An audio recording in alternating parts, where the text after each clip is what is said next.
Wabarakatuh. Bismillah, alhamdulillah, salatu wassalamu ala Sayyidina Muhammad ibn Abdillah wa ala alihi wa ashabihi wa man nasarahu wa wala la hawla la quwwata illa billah ma ba'du. Bapak dan saudara, pegang kitab halaman 21.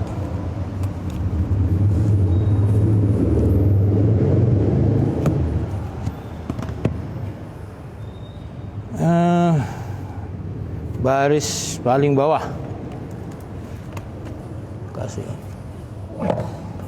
Bismillahirrahmanirrahim.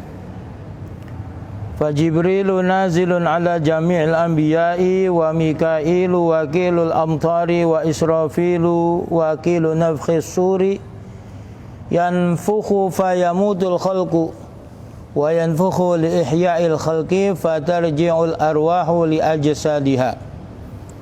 Izrailu wakilu qabdil arwahi فَإِذَا حَضَرَ أَجَلُ الْعَبْدِ أَمَرَ اللَّهُ تَعَالَى مَلَكَ الْمَوْتِ أَنْ يَقْبِضَ رُوحَ ذَلِكَ الْعَبْدِ وَلِمَالِكِ الْمَوْتِ أَعْوَانٌ مِنَ الْمَلَائِكَةِ يَأْمُرُهُمْ بِنَزْعِ رُوحِ ذَلِكَ الْعَبْدِ مِنْ جَسَدِهِ فَإِذَا وَصَلَتْ إِلَى الْحُلْقُومِ تَوَلَّى قَبْضَهَا مَلَكُ الْمَوْتِ بِنَفْسِهِ wa khurujur ruhi yakunu minal yafukhi kama anna dukhulaha fil badani minhu wal yafukhu huwal mawdi'u alladhi yataharraku fi ra'si tifli.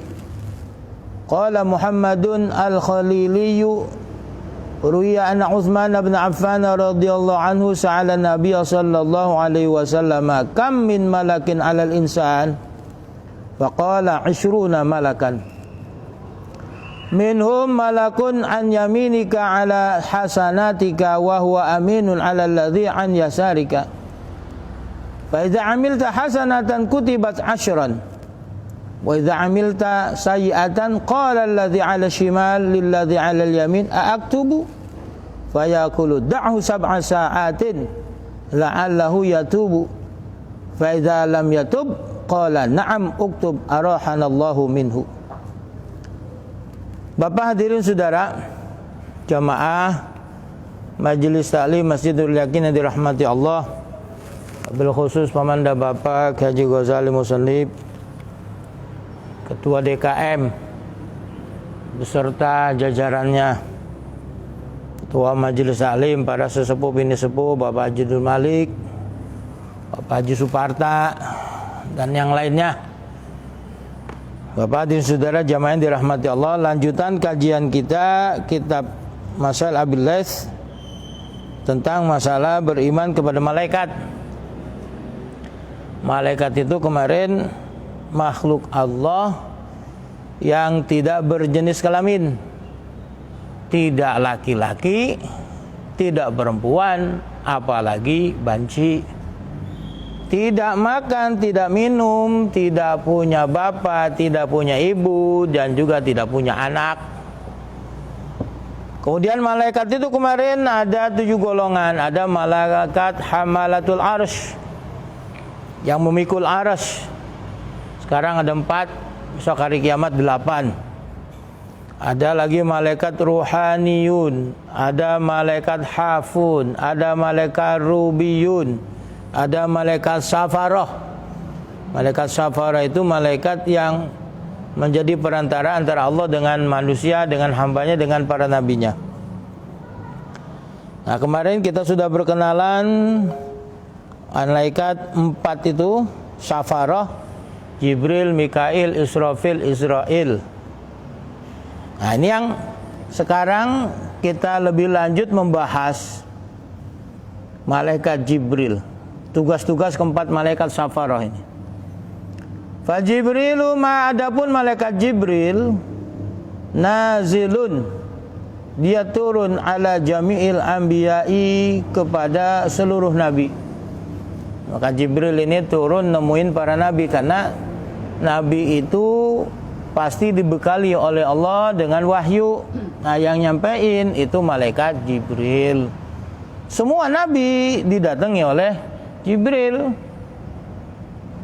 Wa Mikailu, dan malaikat Mikail wakilul amtar, malaikat yang diberi hak wewenang untuk menurunkan hujan. Maksudnya apa? Rezeki nih. Jadi rezeki malaikat Mikail yang bagi-bagi, yang menurunkan tuh. Jatahnya sudah Allah berikan di atas arsy. Di Lauhul Mahfuz itu sudah tertera. Malaikat ini berapa hari ini dia turunin, dapat sekian. Ini malaikat yang bagi-bagi. Sini hujan, sana kering, dan seterusnya. Sini senang, sana susah. Dia dapat ilmu, dia nggak dapat ilmu. Nah, itu malaikat Mikail tugasnya tuh. Karena semuanya catatannya ada, lengkap, tidak akan tertukar, tetapi tertakar. Rezeki kita tuh nggak bakal ketukar, tapi tertakar. Pantasnya dapat berapa nih?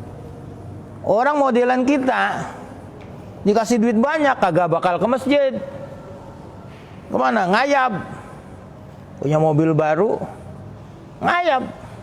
Duitnya banyak, sehat, ke masjid kagak. Tuh.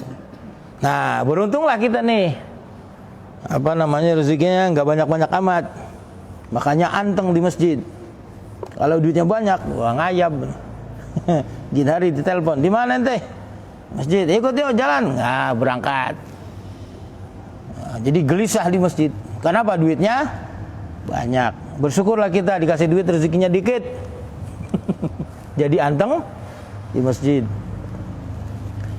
Wa Israfilu, dan malaikat Israfil. Wakilu nafkhir ruh, suri, bagian malaikat yang dipercaya untuk meniup sangkakala, trompet. Seperti apa trompetnya? Wallahu alam. Yanfukhu fayamutul khalqu. Nah, pada tiupan yang pertama yanfukhu, meniupkan malaikat Israfil, fayamutu, maka mati al khalqu, semua makhluk mati semua, enggak ada yang hidup. Binasa, hancur. Wa yanfukhu lihya'il khalqi, kemudian malaikat ini meniupkan lagi sangkakala lihya'il khalqi, untuk menghidupkan makhluk.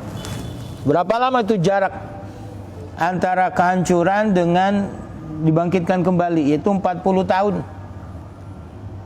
40 tahun hujan sperma, kemudian manusia bangkit dari kubur bagaikan lembaga yang tumbuh dari dalam tanah. Kita nanam biji, kubur di tanah, disirami, lama-lama akan keluar. Nah, seperti itulah nanti manusia bangkit dari kubur. Tiupan yang kedua, Allah, malaikat Israfil tiup, manusia hidup semuanya bangkit. Bagaimana caranya? Fatarji'ul arwahu li ajsadiha, maka semua ruh akan kembali kepada jasadnya masing-masing. Bagaimana yang dimakan buaya? Ya udah jadi teletong. Kemudian buayanya dimakan buaya lagi. Kemana tuh kembalinya? Ya gampang, gak ada masalah itu bagi Allah. Begitu juga manusia yang dibakar, matinya dikremasi, abunya nggak ada di rumah, abunya disebar ke laut, angin kencang banget, ketemu dicari, susah bagi kita, tapi bagi Allah gampang, nggak ada masalah. Itu roh akan kembali kepada jasadnya masing-masing, nggak bakal ketukar. Fatarji'ul arwahu, setelah ditiupkan roh manusia hidup, maka ruh akan kembali kepada jasadnya masing-masing. Itu malaikat Israfil. Nah, Israel ngapain tugasnya? Israilu wakilu qabdil arwahi, malaikat Israel yang bertugas menguasai mencabut nyawa. Nah, ini bagaimana malaikat Malik? Tuh kalau yang kemarin malaikat Israel itu kemarin yang di Aceh, yang di Jogja, kemudian yang di Sulawesi, itu ribuan orang pada mati. Bagaimana nyabutnya itu? Nah, di sini dijelaskan Bapak dan Saudara. Fa idza hadara ajalul abdi, ketika sudah hadir ajalul abdi, waktu ajal kematian seorang hamba, amarallahu ta'ala, maka Allah ta'ala perintahkan siapa? Malakal mauti, kepada malaikat maut Israel. Suruh ngapain? Ayyaqbida ruha dzalikal abdi, untuk mencabut ruh hamba itu. Udah waktunya mati nih, lagi ngempet di tembok, malaikat cabut nyawanya tuh. Dateng malaikat kagak peduli dia lagi ngapain kek. Tuh, ini biasanya Bapak dan Saudara, kita kalau dengar kabar innalillahi wa inna ilaihi raji'un, si fulan meninggal dunia, apa kata kita? Innalillahi, emang sakit apa? Yang kita tanya, sakit apa? Bukannya dia matinya lagi ngapain, tapi sakit apa? Sebenarnya sakit itu tidak membawa kematian. Sakit itu tidak membawa kematian. Yang membuat mati itu ajalnya nyampe. Ajalnya sudah datang. Ini apabila ajal itu sudah datang, Allah perintahkan kepada malaikat Israel untuk mencabut ruhnya, bukan penyakitnya. Betapa banyak orang-orang yang sakit, udah dikerubutin, saudaranya bacain Yasin, seger lagi. Yang datang mau bacain Yasin, lagi mau duduk di bakunya jelepat, kejengkang, mati. Yang mau bacain Yasin orang sakit itu yang mati, yang sakit dibacain Yasin, dikerubutin, seger lagi. Tuh. Nih Bapak dan Saudara, ini karena memang kebiasaan kita kalau dengar orang meninggal, emang dia sakit apa? Gua kagak dengar dia sakit, tiba-tiba mati. Lah, mati itu bukan karena sakit, tapi karena memang ajalnya sudah nyampe. Terus kalangan medis membuat deskripsi penyakit-penyakit yang mematikan. Itu berdasarkan kebiasaan adat. Penyakit ini berujung kepada kematian. Penyakit ini berujung kepada kematian. Penyakit ini berujung kepada kematian. Itu berdasarkan hasil survei, hasil penelitian. Tetapi apakah penyakit itu membawa kematian? Tidak. Sekali lagi tidak. Yang membawa kematian itu ajalnya sudah nyampe bareng dengan kondisi orang itu mengalami sakit. Tapi betapa banyak juga ada orang yang gak sakit lagi, mati. Lagi ceramah, meninggal dunia. Lagi khutbah Jumat, meninggal dunia. Kita kadang-kadang mengait-ngaitkan tuh. Oh, dia mungkin punya penyakit ini, punya penyakit itu. Apa penyakit yang mematikan? Tidak, sekali lagi tidak. Yang mematikan adalah ajalnya sudah nyampe. Tuh, Bapak dan Saudara. Wali malakil mauti a'wanun. Wali malakil mauti, dan bagi malaikat maut a'wanun, ada beberapa kawan, pasukan. Dia enggak sendirian. Banyak pasukannya. Kalau nyabut orang satu negara, gimana ya? Turun semua pasukannya, berangkat, cabut, cabut. Nah, ma'wanun minal malaikati, pasukan daripada malaikat, ya'muruhum, malaikat maut, malaikat Israel memerintahkan mereka untuk ngapain? Binaz'i ruhi dzalikal abdi, untuk mencabut ruh hamba tersebut. Lu nyabut yang ngono ya, lu nyabut yang ngono ya, lu jangan sampai keliru. Yang ngantuk-ngantuk bangunin dulu. Jangan sampai tidur. Nah, tapi bangunin juga jangan ngagetin. Ngagetin juga kaget, jatuh, segera bisa berabe. Binafsi ruhi zalikal abdi, dengan mencabut ruh hamba tersebut, min jasadihi, dari jasadnya. Faidza wasalat ilal hulqumi, dan ketika ruh itu sudah sampai ke tenggorokan, tawalla qabdaha malakul mauti binafsihi, maka malaikat maut sendiri itulah yang mencabutnya. Oh, jadi dari ujung kaki dicabut sampai tenggorokan. Pas tinggal tenggorokan, baru malaikat Israel yang mencabutnya. Dari ujung kaki sampai tenggorokan itu kawan-kawan yang nyabut. Ini saya teringat ibu saya. Itu ketika menjelang kematiannya itu, dia ngomong sama ponakan saya, kaki gue siapa yang megangin? Jadi berasa kakinya ada yang megangin. Dia ngelihat ada yang megangin kakinya, padahal nggak ada siapa-siapa. Di rumah Pak Haji Mujiwardo ya, pagi-pagi jam 9 hari Sabtu. Nah itu kita, kaki gue siapa yang megangin? Nggak ada yang meganginnya. Jadi dia sudah melihat sosok malaikat yang datang mencabutnya. Udah dipegang, jadi cabut. Nah kalau almarhum bapak saya itu tinggal di rumah sakit pusat Pertamina. Nah, dia ngomong tuh, udah pada datang tuh. Siapa yang datang? Wallahu alam. Dia lihat udah ada yang pada datang. Jadi kemungkinan karena tidak ada rasa takut, mungkin yang datang itu malaikat rahmat. Tuh, karena apa? Ya kebiasaannya ngaji, bayang. Mudah-mudahan kita pun demikian. Yang tukang ngaji, tukang sembahyang, ibadah, itu malaikat yang datang bukan malaikat yang nakutin, tapi justru malaikat yang membawa rahmat. Tuh. Jadi kronologi tercabutnya nyawa seperti itu.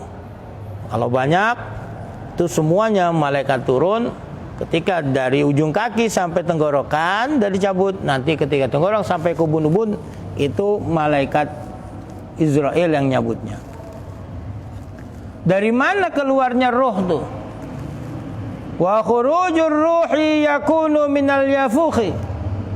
Wa khurujur ruhi, dan keluarnya roh yakunu adalah minal yafukhi, dari ubun-ubun. Keluarnya dari ubun-ubun kita nih, centung kita tuh. Kama anna dukhulaha, sebagaimana bahwasanya masuknya roh bil badani, di dalam badan, minhu, darinya. Jadi janin di dalam rahim ibu itu ditiupkan ruh oleh malaikat Mikail, itu dari ubun-ubun kita tuh. Nah, di ubun-ubun. Wal yafuhu, dan yafuh adalah huwa al maudhi'u, adalah suatu tempat alladzi yang yataharraku, berdenyut, bergerak, fi ra'si tifli, di kepala bocah. Nah, kepala anak kecil tuh, bayi, itu kepalanya yang bergerak-gerak, itu nut-nutan itu. Ah, disitulah tempat masuknya roh dan tempat keluarnya roh. Apa itu saudara? Itu tugas-tugas malaikat safarah, Jibril, Mikail, Israfil, Israel. Di antara keempat malaikat itu yang menyeramkan malaikat Israel. Kenapa? Bikin kita mati. Qala Muhammadun al-Khaliliyu. Ini penjelasan Nabi tentang malaikat yang jagain kita. Ada malaikat hafazah. Malaikat yang jaga kita itu jumlahnya ada 20. Siang 10, malam 10. Muhammad al-Khalili berkata, Ruwiya anna Utsman bin Affan, diriwayatkan bahwasanya Sayyidina Utsman bin Affan radhiyallahu taala anhu, mudah-mudahan Allah taala ridha anhu kepadanya, sa'ala Nabi sallallahu alaihi wasallam, bertanya kepada Nabi sallallahu alaihi wasallam. Utsman bin Affan nanya kepada Nabi, apa pertanyaannya? Kam min malakin 'alal insan? Ya Rasul, berapa malaikat yang jagain manusia? Siang berapa, malam berapa? Faqala, maka Nabi menjawab, isyruna malakan, 20 malaikat yang jagain kita nih. Jadi di sini ada berapa orang? Ada 60 kali 10. Nah, ada 600. Di sini aja nih malaikat yang jagain kita 600 orang. Tambah kita 60. Udah 660. Berarti sesek nih ya ke malaikat kemarin, gede-gede banget. Nah, itu pundaknya aja 800 tahun perjalanan. Dari kuping ke pundak itu 400 tahun perjalanan. Kayak apa tuh gedenya? Ini berarti 600 malaikat jogrok di sini jagain kita. Kagak muat ini. Nah, ini luar biasa tuh.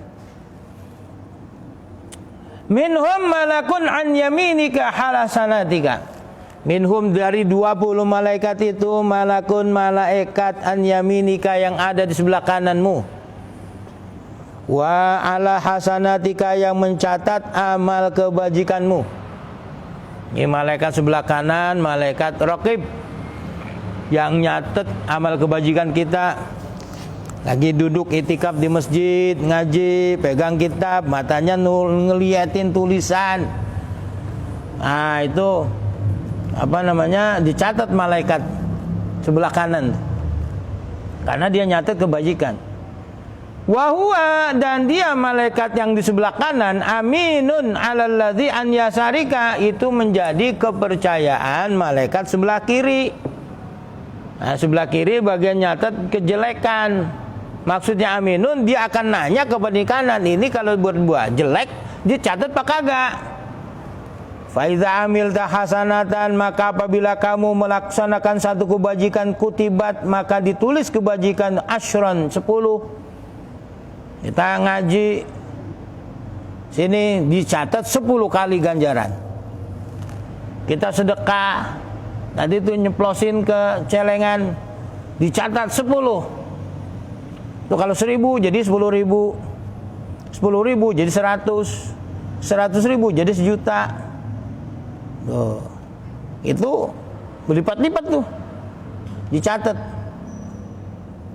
Wa idza amilta hasanatan, nah ini. Dan apabila kamu melaksanakan satu kejahatan, kita ngomongin orang, jahilin orang, ya, memaki-maki orang, bukan mengkritik. Kalau kritik nggak apa-apa, tapi memaki-maki orang itu perbuatan jahat. Ini malaikat yang nyatet bingung nih. Qala allazi 'ala shimal, maka berkata malaikat 'ala shimal yang ada di sebelah kiri yang nyatet kejahatan, lillazi 'alal yamini, kepada malaikat di sebelah kanan yang nyatet kebajikan. Ini kata malaikat sebelah kiri nanya kepada malaikat sebelah kanan, aktubu, saya tulis enggak nih?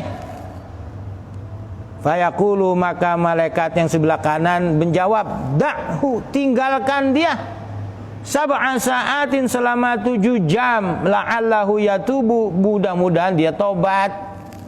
Tuh Bapak dan Saudara, betapa sayangnya Allah kepada kita. Kita berbuat jahat nggak langsung ditulis. Kata malaikat sebelah kiri nanya, tulis jangan nih, biarin dulu, deminin, tunggu 7 jam, kali-kali dia tobat. Tuh Bapak dan Saudara, luar biasa nih. Kalau kita berbuat baik, malaikat nggak pakai nanya, catat, bukan 1, 10. Tapi kalau kita berbuat jahat, kagak dicatat, enggak, ditungguin. Berapa lama? 7 jam. Bukan main-main ini. Masya Allah. Sayangnya Allah kepada kita tuh. Berbuat jahat enggak langsung dicatat, ditungguin dulu. Fa idza lam yatub, terus bagaimana kalau dia enggak tobat? Qala, maka malaikat itu menjawab, malaikat sebelah kanan, na'am, uktub, oke, tulis. Arahanallahu minhu, mudah-mudahan Allah merehatkan kita minhu darinya. Tuh Bapak dan Saudara, betapa Allah sayang sama kita. Berbuat jahat tidak langsung tulis, tetapi ditunggu sampai 7 jam. Makanya Bapak dan Saudara, kalau kita kongko-kongko, kita ngobrol-ngobrol, ngalor ngidul, itu potensi berbuat dosa sangat besar. Makanya ada istighfar majelis. Ketika kita habis kongkok-kongkok, ya lagi habis namu, ke rumah siapa aja ngomong, ya silaturahmi kan bagus awalnya. Tapi karena kelamaan, ujungnya ngomongin janda, ngomongin kawan. Nah itu. Nah setelah kongko-kongko bubar itu baca istighfar. Subhanakallah bihamdika asyhadu an la ilaha illa anta astaghfiruka wa atubu ilaik. Itu majelis istighfar majelis. Kalau berbuat kebajikan pun habis ngaji ya zikir istighfar majelis juga. Untuk apa? Supaya itu jadi stempel bagi kebajikan yang kita lakukan. Kalau kita ngobrol-ngobrolnya itu ada salah-salahnya, maka kita juga istighfar majelis juga, supaya itu menjadi perontok dari dosa-dosa yang kita lakukan ketika kita kumpul-kumpul sama orang. Nih, selesai udah. Kenapa? Udah dikasih waktu 7 jam kan, berarti kita nggak punya dosa tuh. Subhanallah, ini luar biasa Bapak dan Saudara. Tambah lagi, kita itu juga ngelakonin ibadah.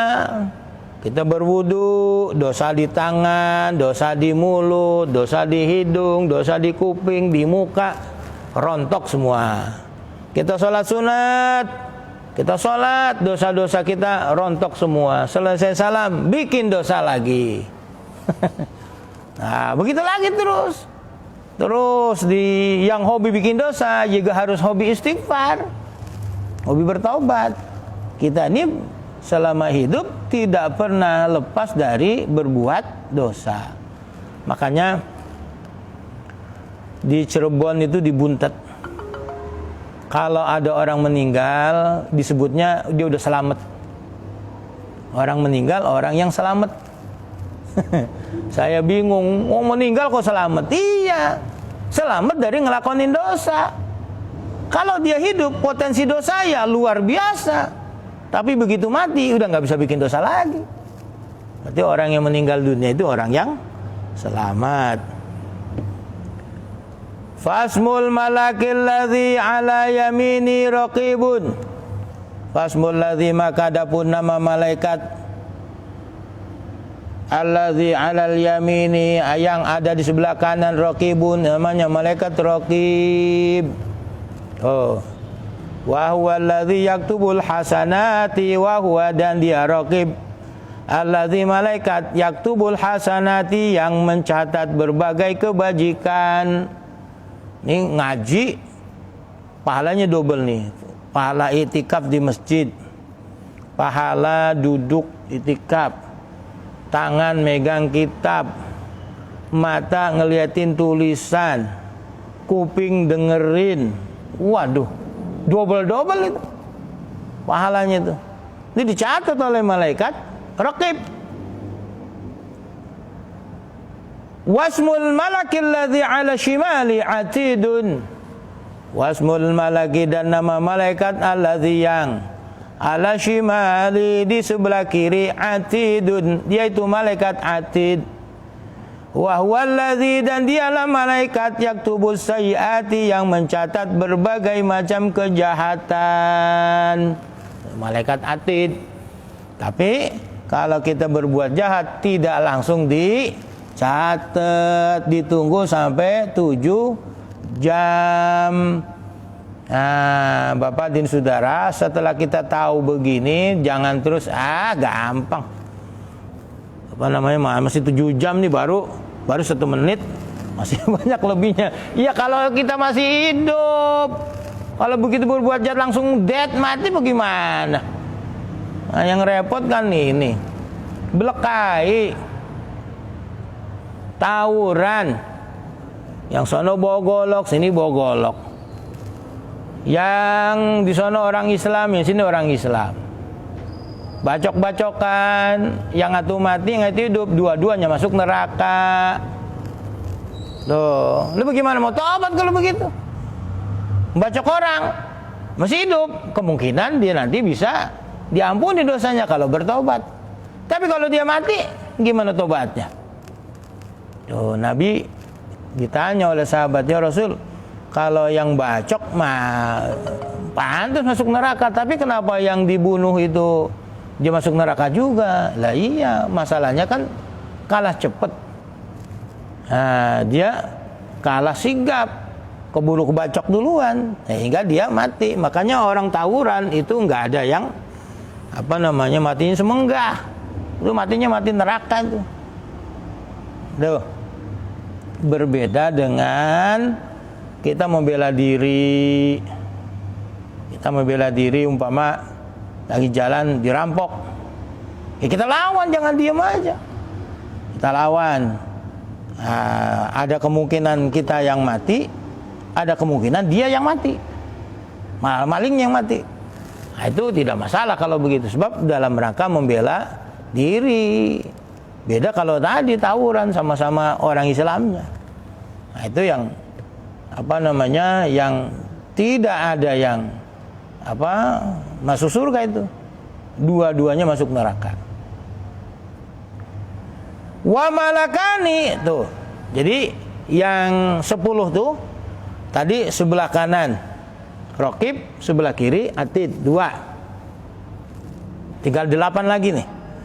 Wa malakani baina yadaika wa min khalifika, dan 2 malaikat yang ada di depan, di belakang. Depan kita malaikat, di belakang kita malaikat. Makanya Bapak Saudara kalau beludah jangan ke depan, karena di depan itu ada malaikat. Beludah ke sebelah kiri. Bapak kalau beludah ke depan bukan berarti malaikat kita ludahin, bukan. Songong, sebab di sono ada malaikat, sosok yang mulia. Berapa udah? 4. Wa malakun qabidun ala nasiyatika, dan 1 sosok malaikat qabidun yang memegang ala nasiyatika, ubun-ubunmu. Nah, malaikat yang jagain ubun-ubun kita nih. Berapa? 5 udah. Idza tawaddu'ta, apabila engkau tawaddu, Anda pasor, rendah hati, lillahi ta'ala, karena Allah ta'ala, rafa'aka, maka malaikat akan mengangkat derajatmu. Kalau kamu merendah hati karena Allah, Allah angkat derajatmu. Wa idza tajabbarta 'ala Allahi qasamaka, dan apabila kamu sombong Allah ta'ala terhadap Allah, qasamaka, Allah akan membinasakanmu. Kalau kita sombong, Allah membinasakan kita. Kalau kita tawadhu, Allah angkat derajat kita. Udah 5 tuh. Wa malakani ala syafataika, dan 2 sosok malaikat ala syafataika, di atas kedua bibirmu, bibir atas, bibir bawah, jagain malaikat. Laisa yafadhani alaika illa salata ala nabi sallallahu alaihi wasallam. Mereka tidak akan mengingatkanmu kecuali bersalawat kepada Nabi. Malaikat ngingetin kita untuk bersalawat kepada Nabi. Malaikat ini di bibir atas, bibir bawah dijagain. Makanya hati-hati. Karena kalau digaplok malaikat bisa somplak bibir kita. Wa malakun. Tuh Pak, bagi yang ngerokok. Nih ingetin tukang ngerokok nih. Tuh bibir ente ada malaikat.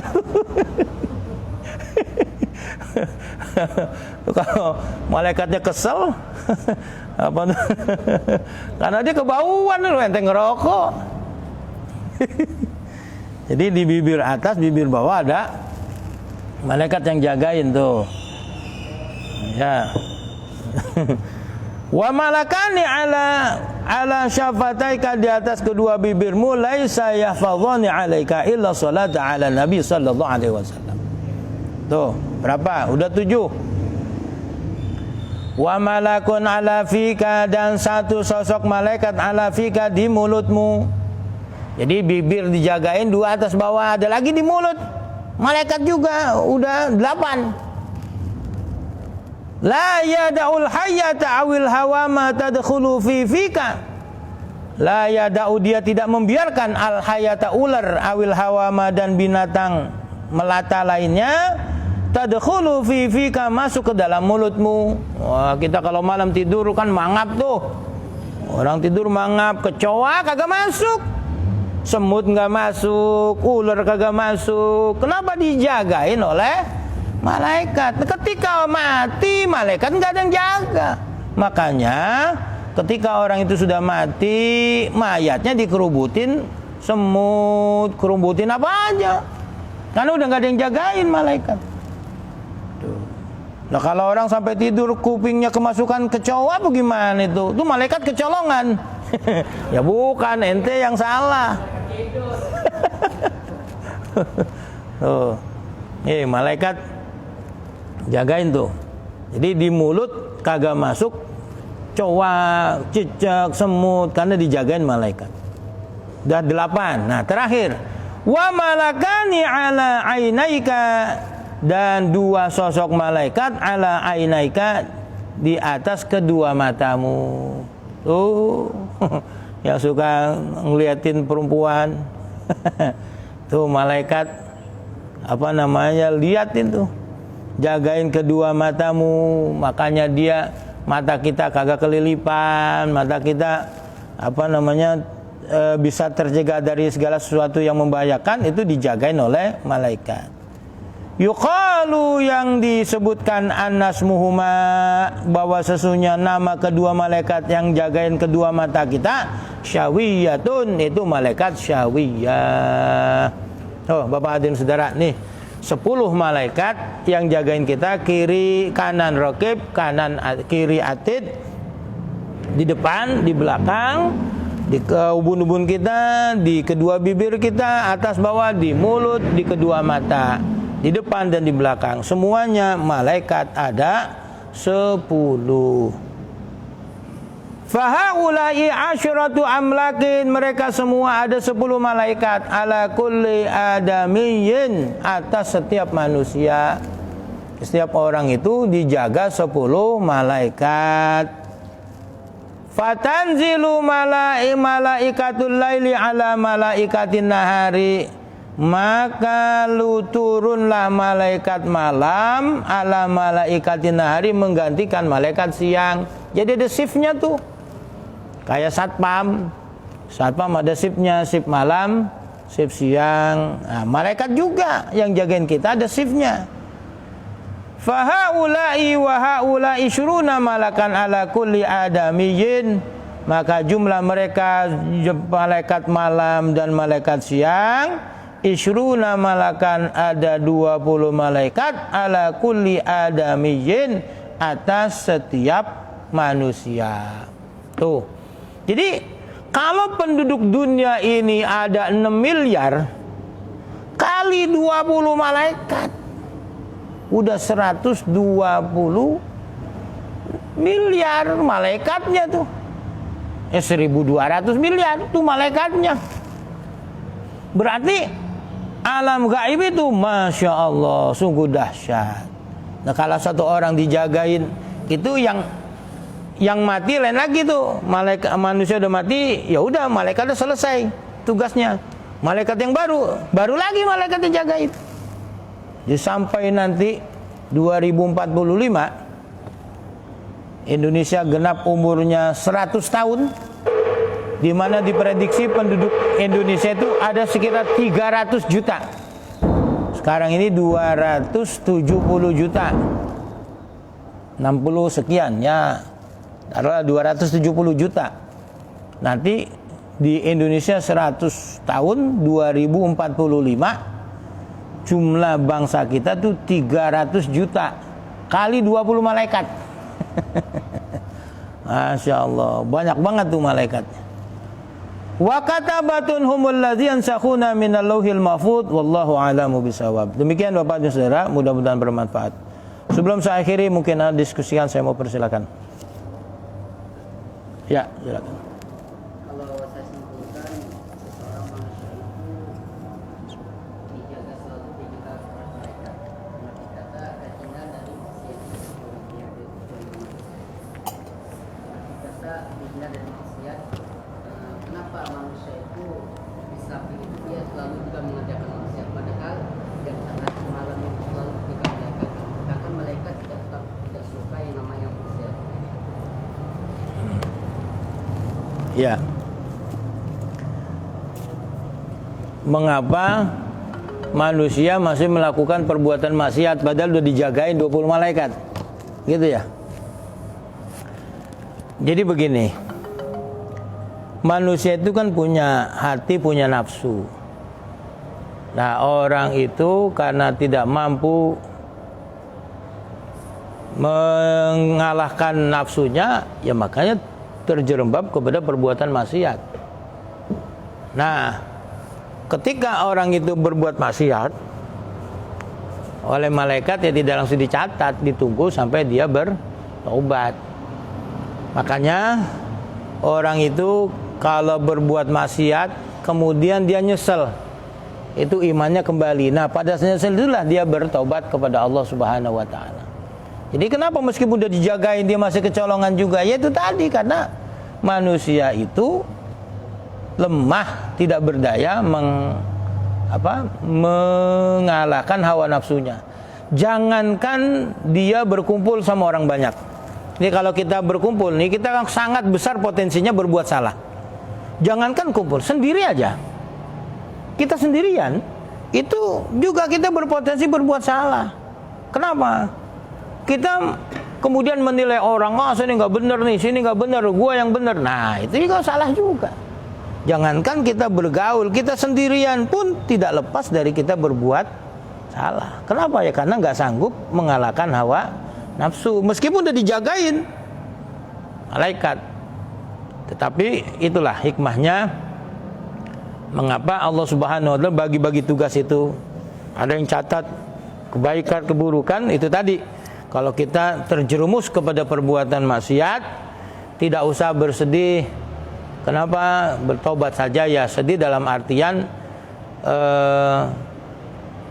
kenapa kita lakukan ini. Tetapi yakinlah bahwasanya itu semua memang sudah bagian garis hidup kita. Yang penting banyak bertaubat kepada Allah Subhanahu wa taala.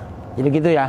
Jadi meskipun udah dijagain ya karena kita nggak mampu mengalahkan nafsu, begitu jadinya. Ya. Gimana hubungannya ruh ini dengan jasad? Seperti kita tahu ada orang tuh ya kita tapi hatinya selalu berzikir. Makanya dalam kasus Siti Jenar itu dia bilang ruh ini, jasad ini akan hancur, nggak akan dibawa ke akhirat gitu. Yang kita pertanggungjawabkan itu ruh. Makanya dia sholat tapi dia diem aja, dia nggak melakukan apa-apa. Ya saya sedang sholat ini kayak gitu. Jadi ya itu yang ini. Jadi kok ada rivalitas, kok ruh ini punya rivalitas jasad gitu. Nggak klop gitu kan. Ya, kalau disalahin Siti Jenar kan berarti kan jasadnya Siti Jenar tuh maruhnya nggak klop. Ya, dia nyaruhnya sholat tapi jasadnya nggak sholat gitu. Ya. Nggak sujud. Nah, ini gimana kesininya? Terusnya tapi yang waktu malaikat Israel itu ditiupkan lagi itu Allah siapkan lagi jasad itu jasad baru bagaimana untuk menempati ruh itu? Gitu. Yeah. Yang kedua, ya ini karena kajian tauhid tadi Ustaz bilang orang yang tawuran yang kedua-duanya salah dan masuk neraka. Mungkin kalau ada ininya begitu apa namanya? Ini menurut saya yang kurang ini gitu, karena surga neraka itu otoritasnya Allah gitu. Ya. Jadi kalau kita melakukan kesalahan pun apapun masih bisa aja kita masuk surga. Kalau Allah punya kehendak sendiri kan gitu. Maksudnya kalau kita melakukan kebaikan, ya itu ganjarannya sebetulnya bukan masuk surga gitu, karena surga itu milik Allah gitu. Kita ya. Baik. Untuk yang pertama kasusnya Siti Jenar, beliau itu benar. Tapi masalahnya karena beliau ini bicara di hadapan awam. Ya, itu istilahnya ada wihdatul wujud. Kalau dalam tasawuf itu wihdatul wujud, manunggaling kawula Gusti. Nah, itu dia benar. Tetapi karena salahnya di mana? Karena dia mendeklar itu di hadapan kalangan awam. Ini yang bisa berbahaya. Itu jadi masalah di situ. Nah, ruh ini memang Allah ciptakan untuk kekal abadi. Ya. Apa namanya? Innama khuliqar ruh lil abad. Allah menciptakan ruh untuk kekal. Walakin tantakiluna min minal arwah ilal arwah. Jadi bukan. Walakin tantakiluna min darin ila darin. Tetapi kalian itu ruh itu berpindah dari satu keadaan, satu alam ke alam yang lain. Dulu kita di alam roh, pindah ke alam rahim, alam dunia, nanti alam barzah, baru alam akhirat. Itu roh itu begitu. Nah, untuk yang kedua, ini informasinya kan dari Nabi.